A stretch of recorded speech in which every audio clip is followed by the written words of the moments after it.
dalam buku pertama Fatihah nyambung dengan sholawat.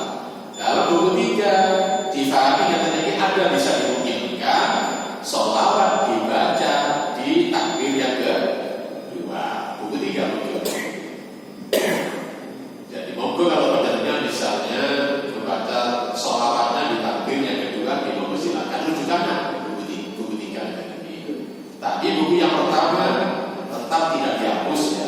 Bahkan di sini dikuatkan tidak dicoret, dikuatkan, dipahami khasnya tinggi. Mau di sini bisa dipahami takbir pertama pada Fatihah dan takbir yang kedua pada sholat.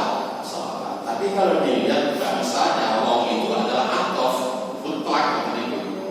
Berarti setelah Fatihah nyambung dengan sholawat dan kajian bahasa. Nah semua ini berarti urut-urutannya tertib. Kemudian ikhlas nyatakan ikhlas doa ibadah kepada sambil hatta sehingga doanya tadi harus dibaca apa? Bukan sampai Allah fillah warhamtu abinas. Ternyata di sini bacaannya dibaca lengkap katanya berulang sampai selesai tuntas pada 5 yang tersebut. Bukan disingkat-singkat. Rata-rata kalau sholat di sholat Idul kan dibaca pendek. Allah fillah warhamtu takbir lagi. Padahal panjang tadi. Kalau belum hafal, dibawa nanti dihafal dan telah. Bisa hafal Pak, karena kalau itu tinggal dunia, kalimat ini dibawa terus hafal. Pun apa tinggal dunia zamannya. Di juga kalau semuanya pada umur semuanya nanti dia ambil dia. Ojo, harus hafal norek. Hafal kok si mati umur lalu ya. Pun dia hafal terus, lalu dia hafal mana yang panjang.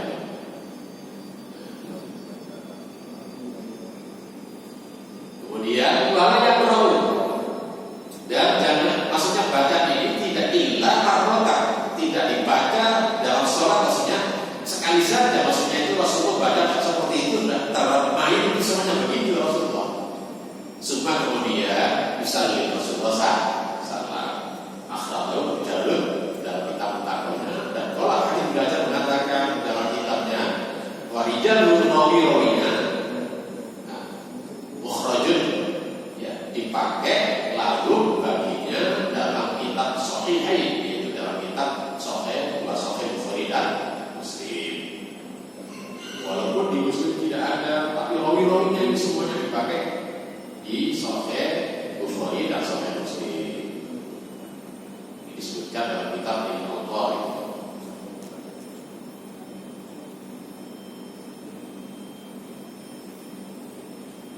Ada lagi hadis yang lain maka Abdullah bin Abi Aufa an-Nahu ketika sesungguhnya mata meninggal dunia. Ini berarti perempuan yang meninggal dunia. Ibnu tahu anak perempuannya. Lalu kemudian kepadanya fakabir takbir alaiya kepadanya arba'an 4 takbir. Summa kemudian koma ba'da rafi. Kemudian koma di sini berdoa ba'da rafi. Setelah takbir yang keempat, baca salam ya. Apa doanya itu? Lamanya bagaimana? Qadra seluturan mabaina at-takbirataini. Seluturan lamanya ketika berdoa habis sholat jenazah selama antara 2 takbir. Jadi kalau tuntunannya rahimahullah dalilnya waktu.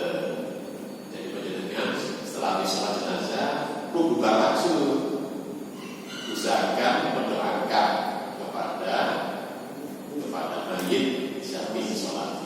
Apa yang dibaca kalau tidak ada keterangan khusus bisa hukum. Apakah hukum bisa menggunakan doa dalam sholat jenazah? Kalau menurut kami jangan, karena itu khusus kepada sholat jenazah. Allah firman kan diarahkan pada waktu kita sholat pun dibaca lagi ketika doa saat sholat baca yang lain dan banyak. Pada yang umum nggak boleh, insya Allah muslimin kan hukum boleh saja. Atau lebih khusus namanya disebutkan apa yang disebutkan Rasulullah mendoakan kepada Nabi Sallallahu Alaihi Wasallam. Sebutkan namanya tidak apa-apa. Allah imam di apa-apa itu. Ya Allah berilah kepada saudara kami Bambang dan Budi ya. Wafat afdal fi ma'dihi, dan tempatkan derajatnya di tempat-tempat yang orang kau berikan petunjuk. Wasah fi qabri, dan luaskanlah dalam kuburnya. Wadwil lahu fi, dan berikan cahaya dalam kuburnya. Itu khusus boleh. Jadi pun bukan langsung. Yang ada tujuannya kita berdoakan. Apakah misalnya bolehkan ada tahlil, berlangsung dan tunai? Kadang-kadang kalau imami rutin, yaitu habis sholat, ya langsung bubar, sebelum berdoa kita di sini. Tuntunannya udah, tuntunannya kita berdoa, didoakan. Kalau nggak bisa Pak, ya kalau sama sekali nggak bisa, ya doa Rabbana atina fid dunya hasanah wa fil akhirati hasanah wa qina adzabannar. Sudah cukup, sudah luas artinya, sudah meliputi termasuk yang hidup, yang mati, yang masuk di sana, dan termasuk dunia baik, akhirat juga baik, dan selamatkan dari neraka. Ada cerita menarik yang rahimahullah doa tersebut. Suatu ketika Anas didatangi oleh beberapa orang. Ada cerita Anas baru pergi, ada mengatakan setengah hari lewat baru datang haji. Orang-orang banyak hadir di rumahnya. Tolong didoakan kami. Anas berdoa singkat sekali. Rabbana atina fid dunya hasanah wa fil akhirati hasanah wa qina adzabannar. Oh, kayak satu buah Anas itu iso kan? Apa kok singkat? Hanya cukup itu Abu Abjad, karena anaknya adalah Abu Abjad. Hanya cukup itu. Kenapa? Iya. Apa masih kurang? Itu sudah lebih baik, lebih cukup dari apapun katanya. Doanya singkat tapi artinya luas sekali, mencakup semuanya. Moga kalau dengan bisa mengerti ini Rabbana atina fid dunya hasanah wa fil akhirati hasanah wa qina adzabannar. Sudah, karena misalnya itu boleh dengan doa. Baik orang yang masih hidup maupun orang yang dunia boleh juga. Cuma kemudian Abu Umar mengatakan ketika menceritakan karena Rasulullah SAW, pada Rasulullah SAW yasna'u melakukan fil janazah terhadap jenazah kata kau yang itu. Ya seperti ini kata Abu Umar. Artinya cerita Abu Umar tadi itu adalah disandarkan, ya, dibangsakan atau sanadnya kepada Rasulullah. Itu gitu. Monggo sekali lagi padanya habis sholat zakat atau berdoa sebentar, paling singkat atau karena tidak tidurnya rasa karena itu bisa banyak macam-macam. Lalu bagaimana Pak? Misalnya kalau misalnya habis sholat boleh pidato, khutbah pidato, ada khutbah, betul asal khutbah. Kalau sekedar menyampaikan pesan-pesan dari keluarga boleh, silakan. Mungkin Pak keluarga dari rumah tidak harus sampaikan ketika sampai sholat boleh, silakan. Kira-kira dulu menyampaikan pesan-pesan ini mungkin singkat-singkat saja, untuk singkat simpel sudah selesai. Kalau sudah sampai begitu dimakan pun tidak ada lagi dimakan, tidak ada lagi pidato, tidak ada lagi, sudah cukup selesai. Kadang-kadang kita bisa mengkritiki orang, tapi kita tidak sadar. Talqin memang kita kritiki yang bisa-bisa, tapi kita tidak mau talqin. Kalau pidato lama, kadang-kadang lamanya lebih talqin.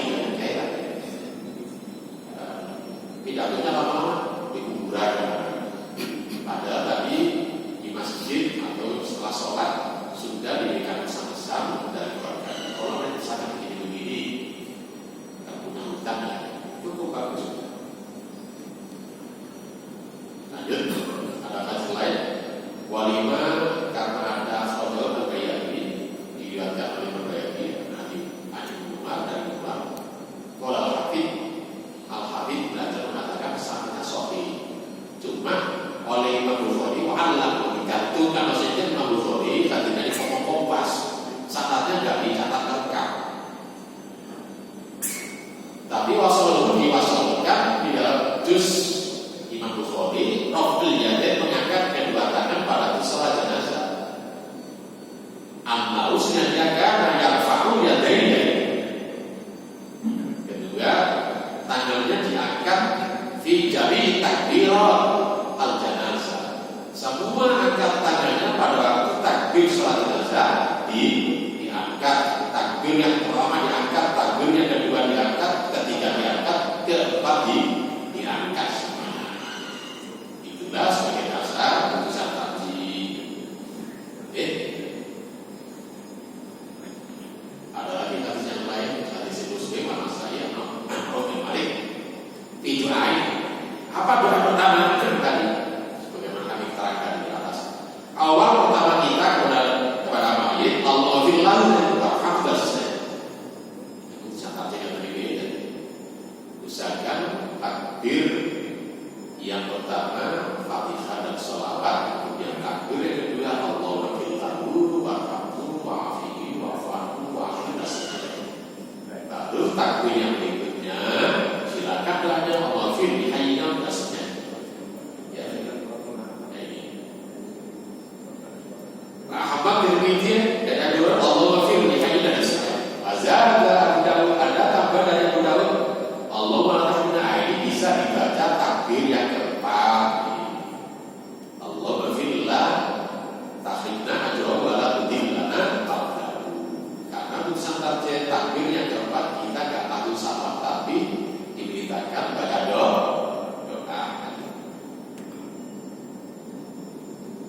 Khusus kepada anak kecil, ada hadisnya. Imam Rawi dalam hadisnya dari sahabat Abu Hurairah, Sofyan dijami dalam kitab jaminya Al-Fusi tentang masalah doa terhadap anak kecil. Apa Allah baca lalu faradon masalah baca catatan kami yang paling penting dalam bab ini buku tiba halamannya 67 68 pada penjelasan hadis mengenai tata cara sholat jenazah sebagaimana tertuang dalam himpunan putusan tarjih dalil ke-28 halaman 228 atau yang terbaru ini halamannya 230 sampai 232 ini buku satu ya, dapat ditarik juga pemahaman. Kita lagi di buku 3 ya. Takbir, setelah takbir pertama membaca Al-Fatihah dan sholat. Ini pemahaman yang pertama muncul buku 3. Yang kedua pemahaman yang B, setelah takbir pertama cukup membaca Al-Fatihah, sedangkan sholawat dibaca setelah takbir yang kedua. Kedua-duanya dapat diamalkan sebagaimana bentuk tanawuh atau keragaman bermacam-macam cara kita sholat jenazah berkaitan bukan masalah kaifiyah gerakan tapi doa. Begitu ya? Ini muncul buku 3. Tapi yang selama ini kami lakukan tetap kami masih gunakan buku 1 karena dalil yang kami pahami wau dari itu atofnya mutlak nyambung langsung tidak pakai summa. Jadi syariat Fatihah langsung membaca sholawat. Tidak ada nyalin dalil, tidak ada nyalin putusan tarjih. Buku yang pertama begitu, buku ketiga juga menguatkan, cuma pembahasannya ada 2. Muncullah buku 3 setelah takbir yang pertama cukup baca Fatihah, sedangkan sholawat dibaca setelah takbir yang kedua. Demikian. Sebelum kita lanjutkan yang lain, mungkin barangkali ada yang mau dibahas, silakan.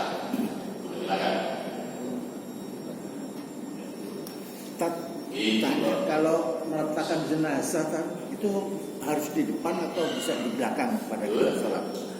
Meletakkan jenazah itu kan biasanya kan di depan itu, apa bisa di belakang itu?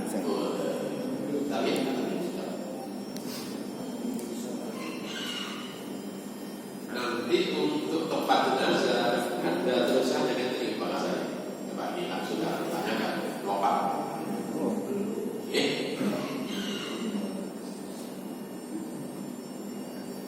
Sedikit.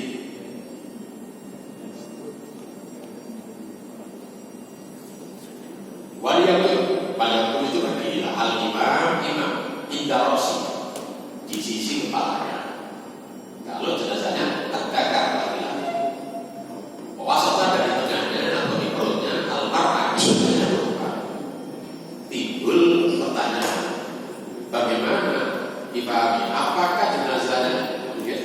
diletakkan maksudnya di depan imam yang tertinggi, imam yang di belakangnya, atau begini,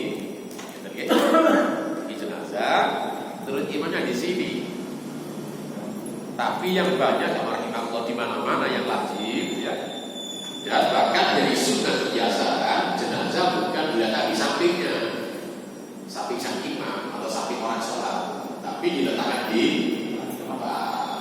Kalau di depan otomatis arahnya berdirinya sendirian maupun dari imam adalah kalau jenazah laki-laki letaknya di arah kepala, kalau jenazah perempuan di arah tengahnya atau di arah perutnya, begitu kami. Dan itu sudah menjadi kewajiban atau menjadi sunnah. Nah, dalilnya juga ada. Kita bahas di tempat tadi dari pembahasan. Pada hadis Abi Ulin Al-Hanan kalau mengatakan Syaitu anak saya menyaksikan kepada sahabat Anas bin Malik sholat ala jenazah, sholat terhadap jenazah rojul, jenazah laki-laki. Fakoma, maka ketika berdiri indah di sisi kepalanya.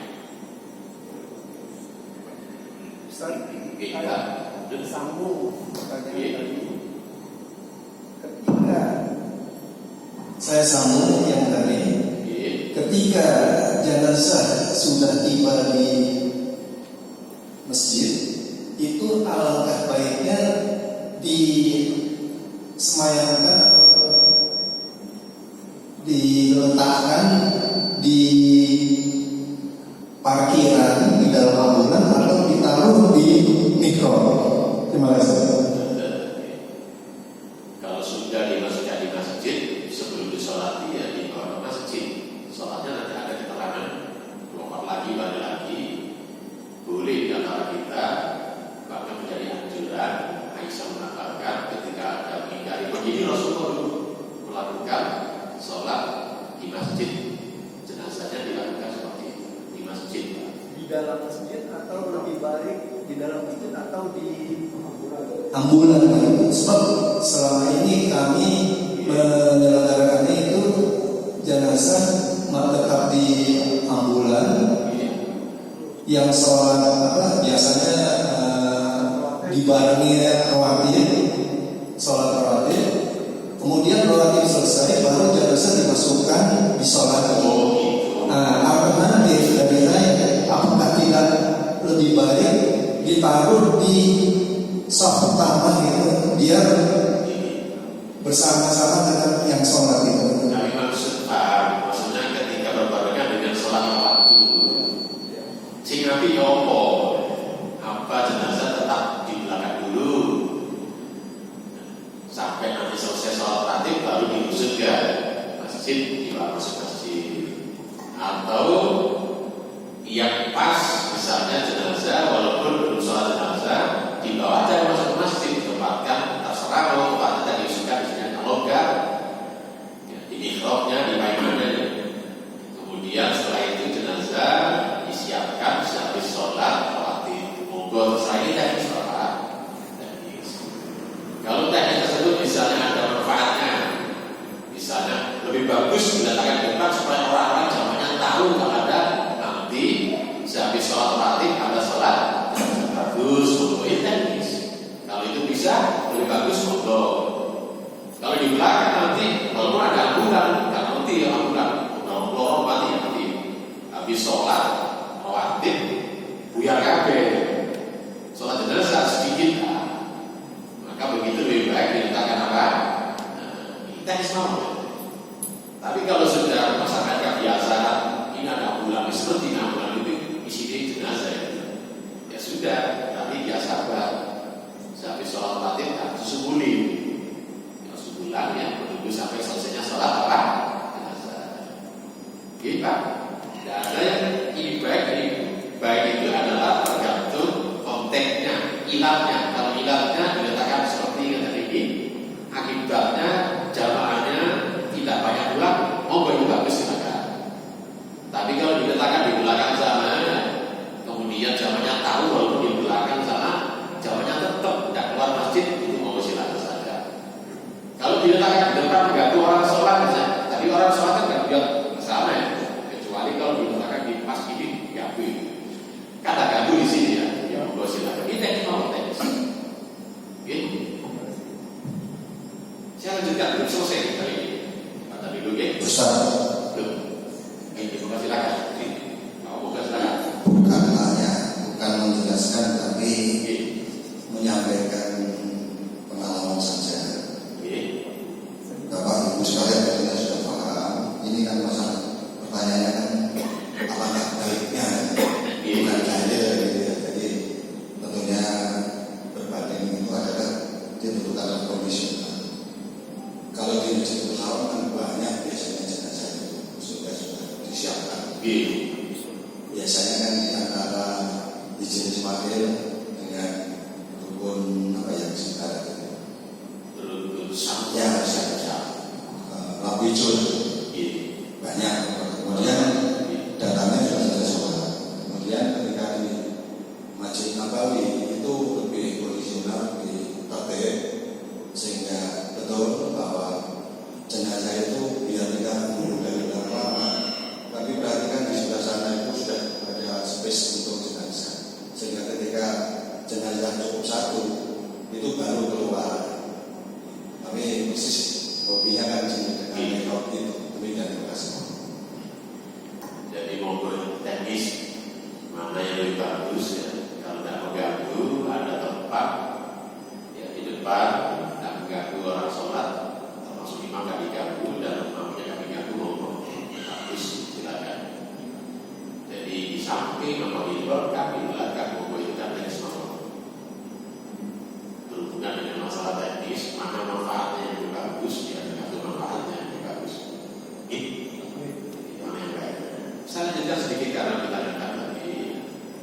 Iddarasi dipahami di sini adalah di sisi kepala, tetapi tidak ada satu praktek dimanapun ini kepalanya, kemudian apakah di sini kemudian misalnya ini tapi tidak rata-rata kepalanya ini menjadi publik ini kepalanya ya tidak ada misalnya gini tidak, tapi rata-rata di menghadap ke arah kepala begini. Kalau nama kata kalau diangkat diambil oleh putih ya jenazah kita ternyata di jenazah ternyata ini perempuan jenazah. Rasulullah maka sahabat Anas sholat alaihi adalah jenazah perempuan di mana Akoma berdirinya rasa bunga di tengahnya atau di perutnya. Wafina dan di antara kami kata perawi hadis ada sahabat Allah dan ziyadah Allah tahu.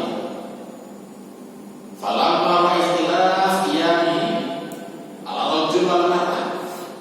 Maka ketika ada perbedaan cara berdirinya sholat jenazah laki-laki dan perempuan, Allah dia mengatakan kepada Anas, ya Aba Hamzah, hai Aba Hamzah itu Anas, kata ini pertanyaan, apakah seperti kata Rasulullah Sallallahu Alaihi Wasallam, kata Rasulullah SAW, yakumu binar rajul wahai suku terhadap jenazah laki-laki sebagaimana kalian berdiri, antar berdiri, itu berdiri. Wabil mar'ah dan terhadap jenazah perempuan hai suku sebagaimana itu berdiri. Kola dijawab oleh Anas kemarin, Nabiya. Jadi ini menjadi syariat berlaku seluruh dunia, termasuk diperlakukan di Arab Saudi. Ya. Jadi kalau jenazah laki-laki sang imam yang meletakkan di depan kepala, maksudnya kepalanya, kemudian sang imam di belakangnya ada kepala. Kalau misalnya perempuan, ya sang imam berada bukan di arah kepalanya tapi di arah perutnya. Timbul pertanyaan lagi, lalu bagaimana caranya campuran? Ono sing pangan, ono sing itu.